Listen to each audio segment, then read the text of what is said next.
Le but des études doit être de diriger l'esprit de manière à ce qu'il porte des jugements solides et vrais sur tout ce qui se présente à lui. Toutes les fois que les hommes aperçoivent une ressemblance entre deux choses, ils sont dans l'habitude d'appliquer à l'une et à l'autre, même en ce qu'elles offrent de différent, ce qu'ils ont reconnu vrai de l'une des deux.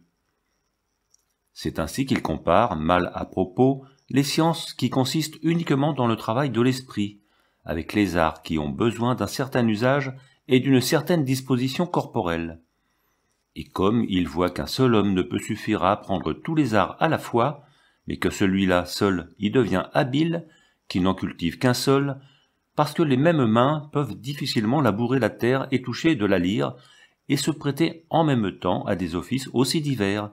Ils pensent qu'il en est ainsi des sciences. Et les distinguant entre elles, par les objets dont elles s'occupent, ils croient qu'il faut les étudier à part et indépendamment l'une de l'autre. Or c'est là une grande erreur, car comme les sciences toutes ensemble ne sont rien autre chose que l'intelligence humaine, qui reste une et toujours la même, quelle que soit la variété des objets auxquels elle s'applique, sans que cette variété apporte à sa nature plus de changements que la diversité des objets n'en apporte à la nature du soleil qui les éclaire. Il n'est pas besoin de circonscrire l'esprit humain dans aucune limite. En effet, il n'en est pas de la connaissance d'une vérité comme de la pratique d'un art. Une vérité découverte nous aide à en découvrir une autre, bien loin de nous faire obstacle.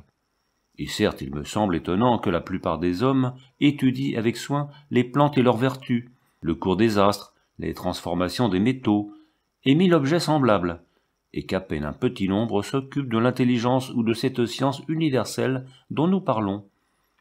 Et cependant, si les autres études ont quelque chose d'estimable, c'est moins pour elles-mêmes que pour les secours qu'elles apportent à celles-ci.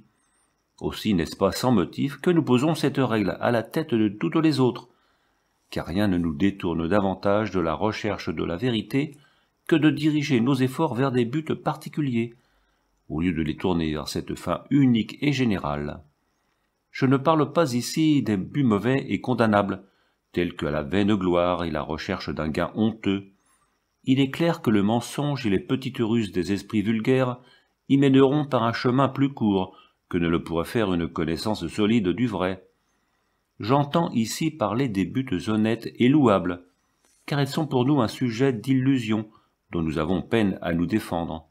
En effet, nous étudions les sciences utiles, ou pour les avantages qu'on en retire dans la vie, et pour ce plaisir qu'on trouve dans la contemplation du vrai, et qui, dans ce monde, est presque le seul bonheur pur et sans mélange.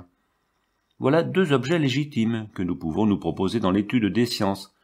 Mais si au milieu de nos travaux nous venons à y penser, il se peut faire qu'un peu de précipitation nous fasse négliger beaucoup de choses qui seraient nécessaires à la connaissance des autres, parce qu'au premier abord, elles nous paraîtront ou peu utiles ou peu dignes de notre curiosité.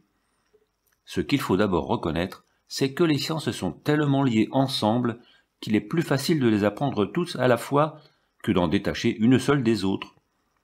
Si donc on veut sérieusement chercher la vérité, il ne faut pas s'appliquer à une seule science.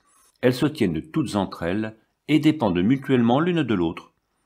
Il faut songer à augmenter ces lumières naturelles, non pour pouvoir résoudre telle ou telle difficulté de l'école, mais pour que l'intelligence puisse montrer à la volonté le parti qu'elle doit prendre dans chaque situation de la vie. Celui qui suivra cette méthode verra qu'en peu de temps, il aura fait des progrès merveilleux, et bien supérieurs à ceux des hommes qui se livrent aux études spéciales, et que, s'il n'a pas obtenu les résultats que ceux-ci veulent atteindre, il est parvenu à un but plus élevé, et auquel leurs vœux n'eussent jamais osé prétendre.